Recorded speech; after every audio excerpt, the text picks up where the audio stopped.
Hi, I'm Marion from Canine Training Specialists, and I'm going to talk to you about high drive dogs. All right, guys. So I'm a dog trainer in Western Australia, and look, I have a lot of high drive dogs come through, obviously, because they're one of the dogs that are very misunderstood. People don't actually realize what they have to do with their dog to keep them happy, to stop the behavioral issues from happening. And there's different sorts of high drive dogs, right? A lot of working dogs, working line dogs, are classed as high drive dogs. So just to make it clear, for the sake of this video, when I talk about high drive dogs, I'm talking about high drive and high energy dogs. To save some time, there is a difference. High energy just means they have a lot of energy to expend. They might not necessarily have a high prey drive, and that's what we're talking about with high drive dogs. They like to chase things. They are crazy about the ball or whatever. Sometimes, a dog might have high prey drive, but they don't necessarily automatically put it into a toy. We have to promote that, so that instead of chasing birds or something, they chase a ball, right? So in this video, I'm just going to be talking about high drive dogs, which is high drive, high energy dogs is what I'm actually talking about. All right. But what I want you to understand is there is German Shepherds and there's German Shepherds, right? So I have clients call me, they say, oh, I've owned 3 German Shepherds. I've never had this issue. Can you come and have a look at this dog? I come and look at their dog. It's a high drive dog, right? And I said, look, honestly, this is pretty normal for a German Shepherd. This is how a German Shepherd should be. It is a working breed. It's a very high drive working breed of dog that has certain genetic things that it should have in the breed. When you talk about a German Shepherd that lies around all day, doesn't need to be walked every day, that's a showline Shepherd, all right? So that's very different. And sometimes when you buy a showline Shepherd, okay, so I have people come and they say, I bought from the same breeder every time, right? And this is my 4th one, and this one's crazy, right? Sometimes the genetics comes through that way, all right? Because they are working dogs, that gene can come through. All right, so be a little bit aware of that, right? So that if you get a German Shepherd, it might be a little bit like that, okay? And for me, that's very normal. I had a Swiss Shepherd. They're supposed to be a little bit quieter, more like the showline ones. He was not, all right? He was not cuddly. He bit everything in his first year. He was chaotic. He didn't take treats, which made it more difficult to train him. So I had a lot of issues with my Swiss Shepherd, but look, you can get one that's very placid and laid back and lazy and whatever. Great, good for you. But that is not actually what a German Shepherd should be like. Now, there are high drive dogs and there are high drive dogs. So what I mean by that is you can get an English Springer Spaniel, which is very high drive, very energetic, okay, loves the ball, needs walking every day, has a lot of energy to burn. And then you get something like a Malinois, right, very energetic, lot of energy, lot of, has to be walked every day. But that sort of dog, the Malinois, is going to need a lot more work to the aggression side of things, because they are bred for protection, right? To protect the herd as well as the herding, right? So they have the 2 elements to them. An English Springer Spaniel is quite sensitive in the way that, they listen. If you yell at them, they're a little bit, they get a bit reserved. So they have a different sort of energy, right? So they still have a lot of energy though, right? So it doesn't matter what breed in that way it is. It's just the way you train them is a little bit different. So if you look at a high drive dog in general, you're going to be walking that dog once or twice a day. Now, it is not that is going to fulfill them, right? Yes, they have energy needs. They have you have to work them physically. So for instance, I had a client that owned a husky, and she would walk that husky for 2 hours a day, and it was still had major behavioral issues. So that kind of shows you that physical side of the exercise is not going to cut it, and a little walk around the block at walking pace with most energetic dogs is not going to cut it. All right, guys. So you're going to have that dog running. That's what most High energy dogs are bred to do all day, every day. And dogs like English Springer Spaniels and Beagles, Beagles are more like a leash dog. They're normally not as quick. English Springer Spaniels are designed to flush out birds and go and retrieve the game and bring it back, and they're designed to run around all day, right? And that's why they have a lot of energy. You got to kind of look at the genetics of the dog and have a look at the breed and look up a lot of different websites, because not all one website won't tell you the whole story. So make sure you look up at least 4 different websites from different sources to find out what actually is going on with that breed and what they actually need to be happy. I just want to add to that, it wasn't until the Huskies started doing obedience work that it started all falling into place, right? Then the dogs stopped the behavior issues, the digging, the tearing up things and that sort of stuff. So it's not just the physical side you have to look after, it's the mental side, okay? And that's what's difficult for people to understand. They don't know how to package it, and that's what I'll talk about later, right? So what I generally do with my courses is we learn to play and join the obedience into it. And when you've got a dog like a high drive shepherd, a Malinois, a Springer, anything, that is like that, you're going to have to do at least 2 sessions a day. You're going to have to make it a little bit breed specific, okay? So what I mean by that is, for instance, what will keep most dogs happy is going for a run, a swim every morning, and that means running. I mean, throwing a ball, throwing a frisbee into the water. The water's great, especially when they're growing, because obviously it's less stress on their joints, right? And you're going to combine that with obedience training. So there's going to be sits, down, heels, place, all that sort of stuff included in that session. And that session will take at least 30 minutes to 45 minutes or even an hour. That's the first session of the morning, all right? So that's what you're going to do first. If you have a high drive dog, it's not going to be happy sitting on its butt in the afternoon. It's actually going to come and hassle you, or it's going to start tearing something up.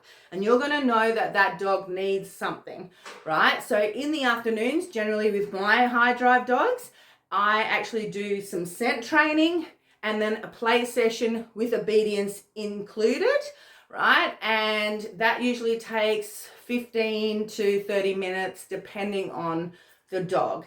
Now then, usually after dinner, okay, they may need more, but don't do it straight after dinner. For some reason, some dogs are really hyped up after dinner, but that's not good for them because you can twist their stomach and that sort of stuff. So you need to give them an hour break, right? But for some reason they love to play at that point. So, and, so that would be the time maybe to do a little bit more if they need it. But look, the other thing with high drive dogs and dogs that are in that sort of mental state is they don't settle well, right? So what you need to teach your dog to do very early on is learn how to settle. For instance, I've got this little dog, right?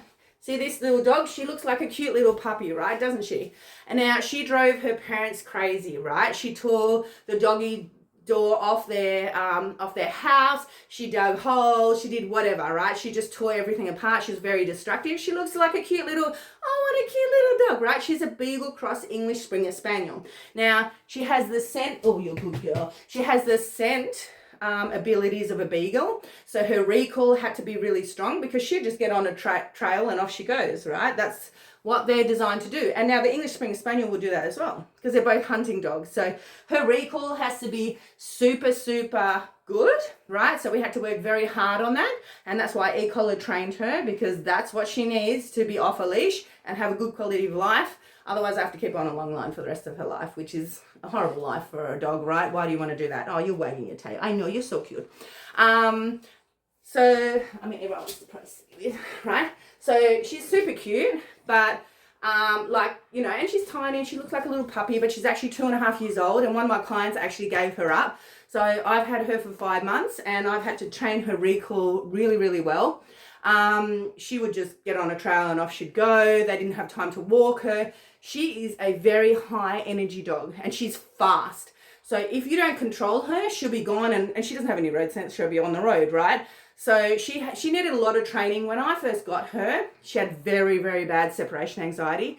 And that's the other thing. Depending on the breed, they get very bad separation anxiety. You'll find Malinois get bad separation anxiety. English Springers get very bad separation anxiety. Beagles often, because Beagles are designed to basically be with their owners all the time. So if you're leaving them all day, every day, they're going to be very unhappy about it. So it took me months to retrain the separation anxiety, but she also had no idea how to settle. I'm just going to put you down. Oh, you're such a good girl. What a good girl. So she had no idea. So when I first got her, she would not sit still. She didn't know how to lie down. Even if we were all in one area, like my dog, my husband and me were all in one room, she would constantly want to go out, go in. And I thought she wanted to go out because she had to pee. But no, she just wanted to go out and then go in and then go downstairs and then come upstairs and then go out and downstairs and then upstairs. She had no idea how to settle down. And that's what you find with a lot of high energy, high drive dogs, right? So you've got to be very careful with those dogs, and you need to teach them separation is good and you must lie down, right? You must stay in this spot and you can't keep doing that. So it's something you have to train into them, or they'll be like that. It's not good for their mental state to be in that state, right? To be in a state of constant movement and not understand how to lie down. She now understands if I say bed or whatever, I'm not going to say it very loudly because she'll go and lie down in her crate, that's what that means. Do not leave that bed until I tell you to leave the bed, right? And I crate trained her at the beginning because of that, and you'll find a lot of dogs like that have trouble just settling down. We'll need that. We'll need some sort of crate training, place training, something like that. So they're very contained. The other thing you'll have to do with these sort of dogs is really work on their management, right? So don't let them get into things. The more you can manage things, right? So when I first got her, she chewed everything.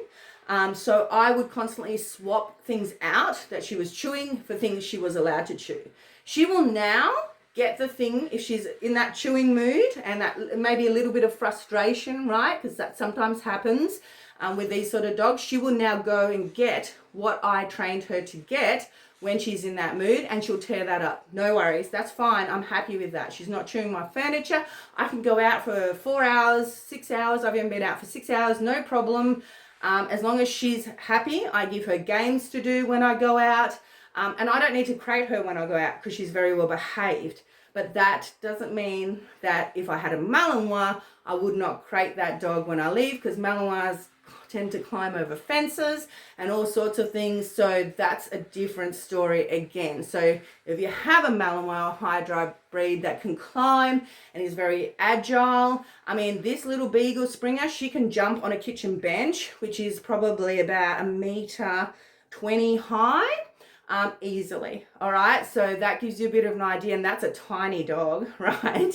So that's going to give you an idea when your Malinois grows up, it's going to be able to easily walk on your kitchen benches or anywhere else, jump fences, 180, no worries, right? So you need to really train hard. I found with all my dogs, look, it doesn't matter what I do. If I walked out of my property and I left the door wide open, my dogs would stay there. Right? There is no issue about that. Would they go for a little sniff? Maybe. But will they end up on my door? Absolutely. And this is where a lot of people run into problems. I don't ever have those problems because I train the dog right from the beginning, from when they're puppies. Now, can you do it with an older dog? Absolutely. I mean, I got this dog at 2.5 years old. I can say, wait, I can leave my front door open. I can take the bins down my driveway, which is, I don't know, 30 meters down the driveway, 20 meters, maybe 20, 30 meters, whatever. They'll wait at the door because they know that rule, right? And this is the thing as well. If you have strong-willed, high drive dogs, you must be very particular in the way you train them, right? They are going to respect you if you have rules and you stick to them. If you do not stick to your rules with a smart, high drive dog, they will train you and they will do what they want, right? For example, all right, now this is just a smart dog. It's not even a high drive dog.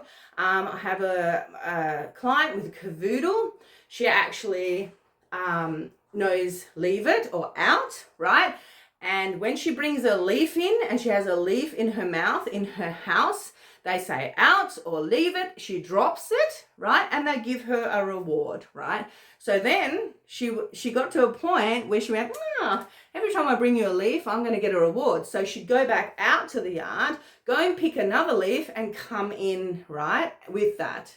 Right? But these people had done my puppy course. They were very clued on to that very quickly. And they went, right, we can't do that. We can't give you a reward every time you come in. We're just going to out and make it a little bit negative for you. Now, in the puppy course, we're very soft on dogs, right? It's for the first 5 months, really. At 6 months, we do the adult course. We're a little bit firmer. We say no and that sort of stuff. In the puppy course, we're a bit like, whatever.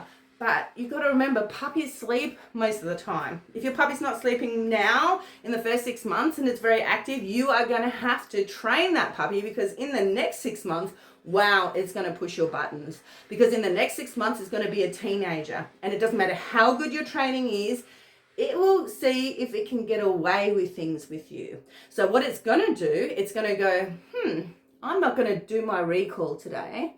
Right, I'm just going to see how that goes. And if you let it once get away with that, then it's going to keep doing that. Now, when my shepherd did that, what I did is straight back on a long line, right? So long line for 2 days, controlled the recalls, right? Then we try it again. Let's put you off the leash. Oh, you're listening now. Great.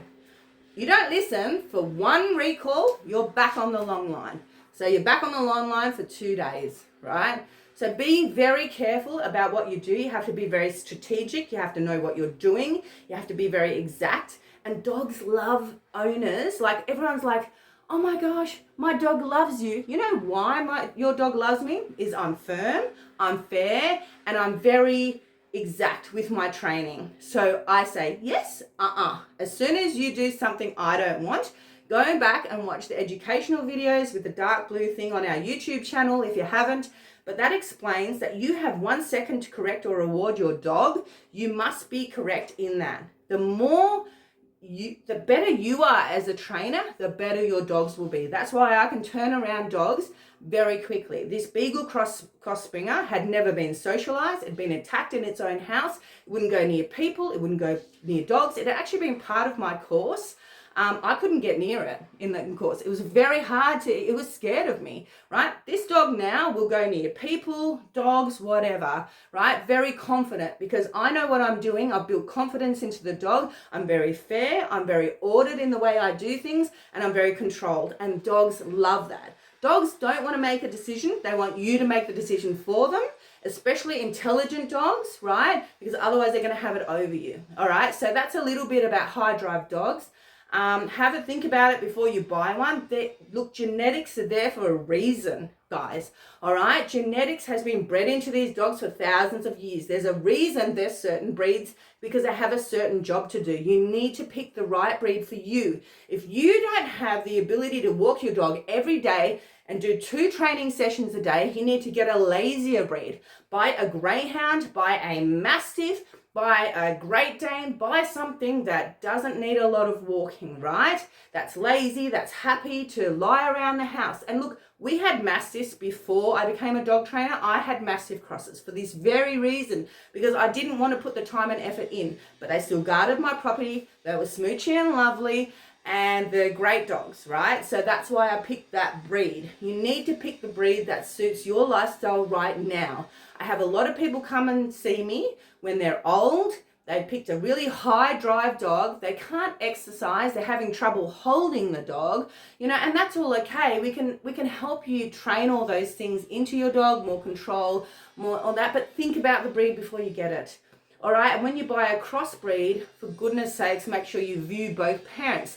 Now, if you're getting a rescue dog, absolutely get a DNA tested before you buy it. All right, I'm just going to say goodbye there. If you found this video helpful, then you can like the video. And if you want more content like this, you can subscribe. I'll see you guys later. Bye.